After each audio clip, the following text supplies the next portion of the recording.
Baka pagbubuksan natin. Kaya naman si Sneer, agad na sinimulan ang kanyang task.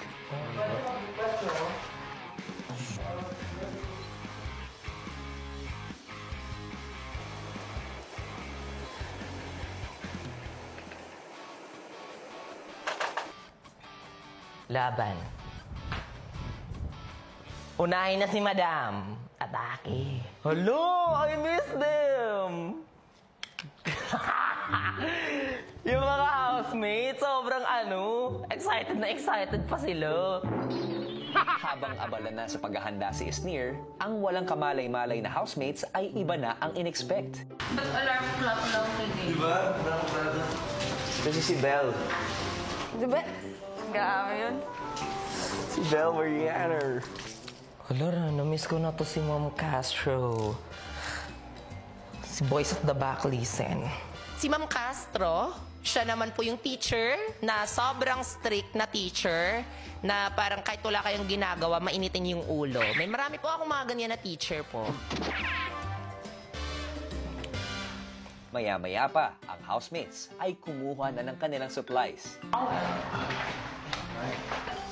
Uy! Yeah!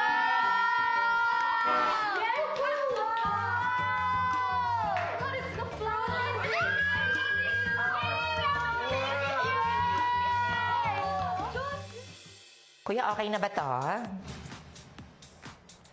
Ma'am Castro, walang ligo version. Bakala, ito talaga yung literal na walang ligo, walang toothbrush version.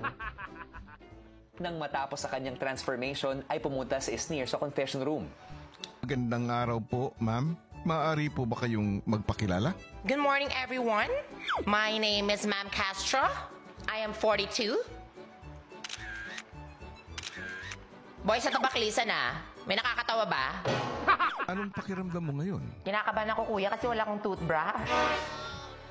Habang kausap ni Kuya si Ma'am Castro, sa loob ng bahay naman, Guys, paparating na. Pwede na maligo? Mag-ready na.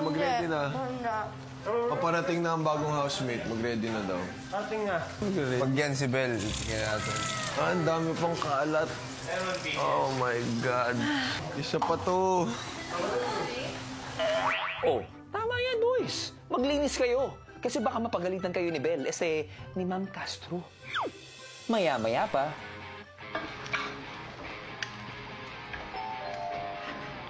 Dumating na ang iyong bagong housemate. Shit! Oh!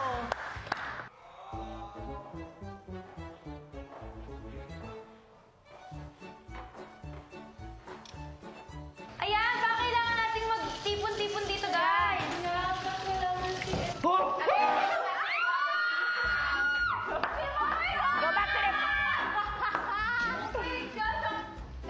Go back to the proper seats. Please, everyone. Secret task ka talaga. Napaaga ka sa PTA natin. Everyone, I need you to go back to their proper seats right now. On the count of 3, 1, 2, 3. susunod! Hi, Ma'am Castro. I used to be a co-teacher. Remember?